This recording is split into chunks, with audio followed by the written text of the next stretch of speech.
Good morning. How are you? Good morning. Doing fine. What is your full name? We're Stephanie McDaniels. And what is your department rank and what university are you currently employed? I'm employed at Jackson State University. This is the Department of English, Foreign Languages, and Speech Communication. And I am professor of English and the chair of the department. How long have you worked at this university? I've been here since August of 1999. And how long have you been employed as a professor? I came in 99 as an instructor. I became an assistant professor in 2003, associate in 2000 and I have to think about that. 2014, no, 2013, Okay. and then full professor this year. So that's 2000, actually 2013, and then 2017 full professor. Okay. Mm-hmm. What made you decide to go to graduate school to pursue a terminal degree? I actually, as an undergraduate, attended some summer research opportunity programs, Hmm. and I ended up being placed in at the University of Minnesota in Minneapolis for my sophomore, the summer after my sophomore year and the summer after my junior year, and I was kind of hooked after that. At what point did you decide to become a professor? Probably once I did those programs that I decided that I wanted to go to graduate school and eventually teach on a college level. And why did you choose to become a professor? I really, really, just to be honest, love the literature. Hmm. I don't even know if I love teaching it as much as I love reading it. What are your responsibilities as a faculty member? As a faculty member, of course, we teach our course load and our students. We also advise students. We have paperwork loads and reports that we have to turn in, and so forth. And then also, I'm not just a faculty member. I'm actually the chair. So actually now those reports come in to me. But as a chair, I still teach my classes as a faculty member.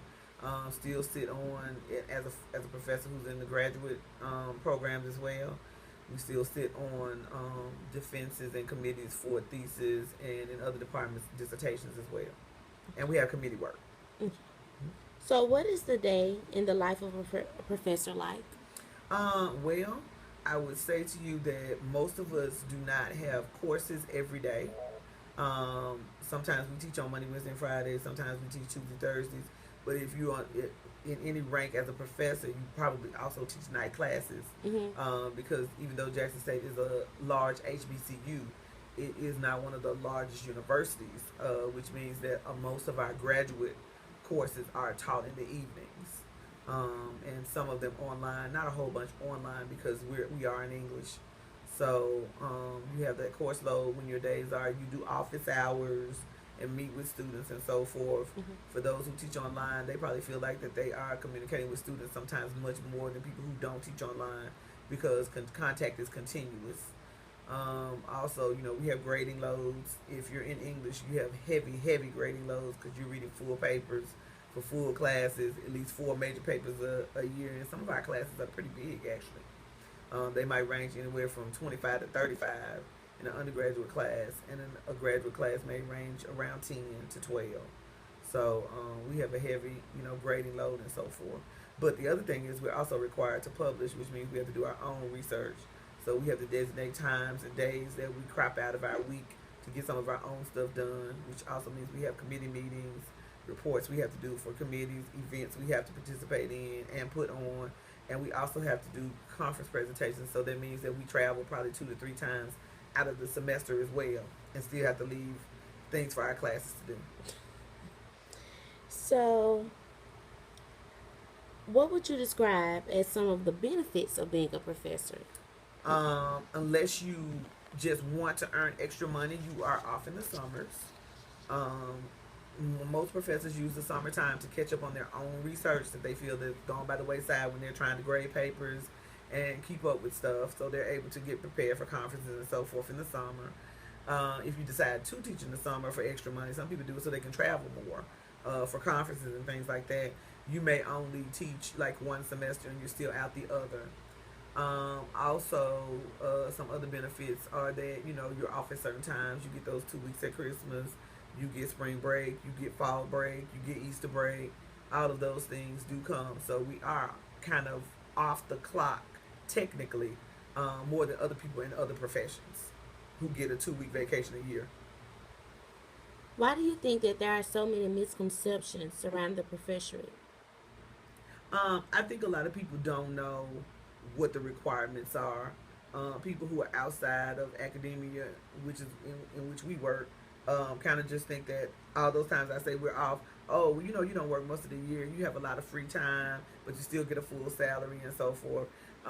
A lot of times too, because you've gone to school all of that time, people also assume that you make much more money than you do make. Mm-hmm. Also, HBCU professors usually don't make as much money as their PWI counterparts. Even within this state, we don't make as much. In fact, some of us may be paid anywhere from $5,000 to $10,000 less than somebody just a couple of hours away in Mississippi State or 80 miles away at USM. Simply because HBCUs don't have the kind of budgets that those PWIs have, because of the money that they actually raise, because of endowments, and also because of what across the country has been some unequal funding over the years or over the decades before now. And some people still argue that they're still perpetuated now, even though it may not be in such a great percentage. So then people who are at HBCUs who work as professors are also really dedicated to being here and to the students. Yeah. Would you like to offer your opinion on any of the misconceptions? I think I just shared just a little bit when I said about teaching at the HBCU, and also people outside of academia not understanding that you also have to publish and also have to do their research. So we really actually do probably work more than 40 hours a week. And then even when we're not in the office, we have to take that work with us, whether it's grading papers and so forth. Those people who choose to even grade in the office, they're here almost all day. Mm-hmm. And they're here on the days they don't have classes. They do office hours. So, and committee work, as you get tenure and your job is secure, you get more responsibilities on committee work as well. So, and that's just considered to be part of your job. It's not something that you get paid extra for. So, do you think it's important for more underrepresented minorities to become professors? Why or why not?